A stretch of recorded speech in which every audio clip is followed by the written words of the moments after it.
What's going on, guys? Welcome to another episode. And today I'm going to be talking about vulnerability and especially around men being more vulnerable.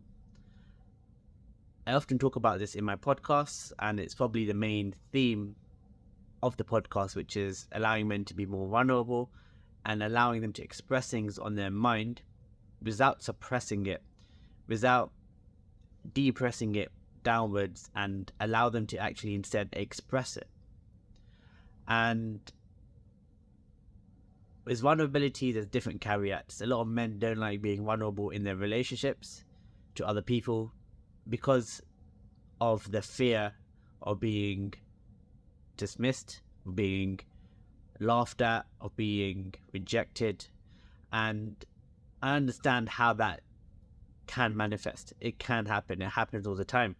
I've seen it in my own relationship where sometimes I can be vulnerable, where I'm trying to be vulnerable for the sake of being vulnerable, and it's perceived in a different light to how I want it to be perceived. And what I've actually found is being vulnerable in safe spaces, so men's group, for example, has allowed me to connect with other men on a more deeper level, and it's allowed me to practice vulnerability to a whole new degree, to a whole new level. And it's actually, for me anyway, allowed me to benefit from being vulnerable in these spaces as opposed to in other spaces, in other friendship groups or in other relationships.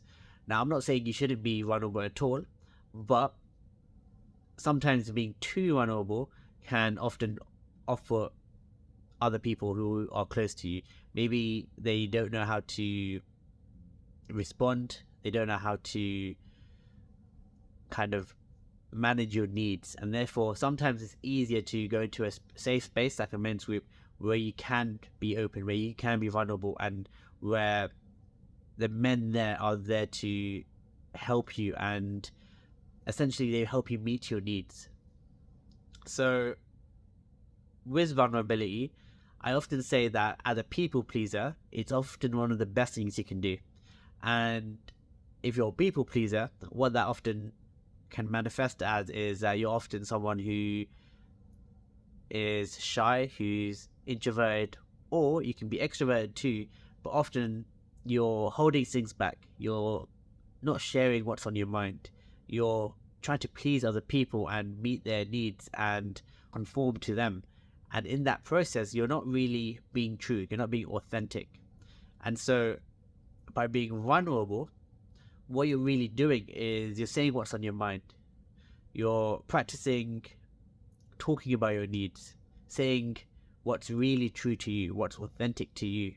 So as a people pleaser, I believe it's really important for you to be vulnerable, to practice vulnerability, because the more you do it, the more you stop trying to please other people, and the more you stand up for yourself, the more you're able to speak up and say what's authentic to you, what's real for you. And the more you do this, the more confident you'll become, the more assertive you can become. But when you're not vulnerable, when you're not stepping outside your comfort zone, when you're not sharing what's on your mind, what happens is you close yourself off.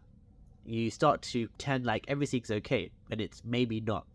And that can lead to other things such as mental health issues, such as depression or anxiety. So what I'm really trying to say here is vulnerability is crucial. It's crucial to help you express what's on your mind that you might not be sharing with other people, what may be weighing you down, what may be stopping you and holding you back from advancing in life. And you don't have to be vulnerable everywhere. Just because I'm talking about vulnerability doesn't mean you should go out and be vulnerable with everyone, because not everyone will be receptive to your vulnerability.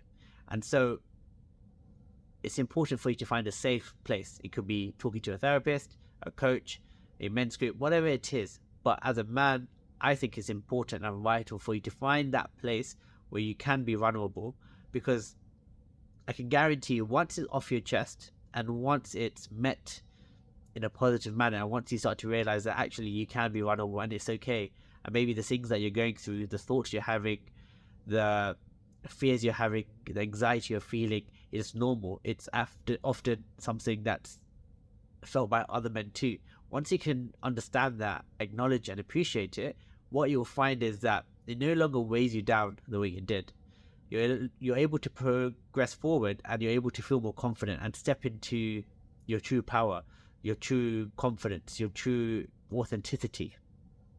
And that will lead to a more meaningful life, a more connected life, a more happier life. It will lead to more purpose, more clarity, and you'll be able to manage your emotions 100 times more.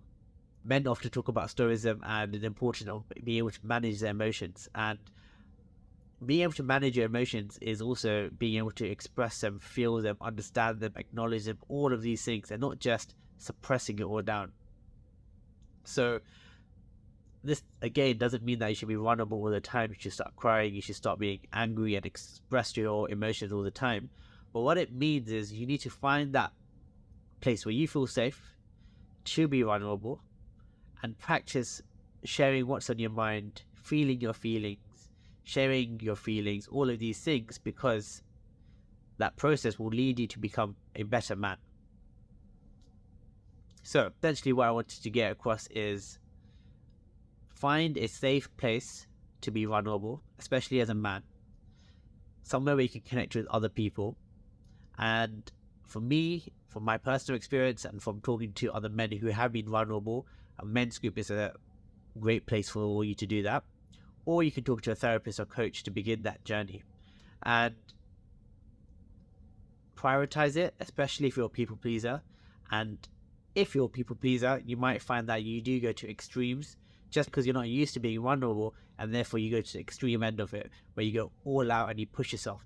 But by doing that, in that process, it will become easier, and you'll be able to understand social situations where you can be vulnerable and where you can't be vulnerable. And again, it will allow you to express what's on your inside and become more authentic and truer to yourself, so you don't have to be a people pleaser anymore. My name is Jagannath.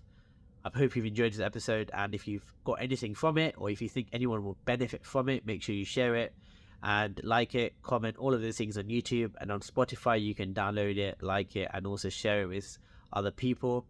Get the message out there. If you want to jump on the podcast, let me know. Otherwise, I'll see you in the next episode. Thank you.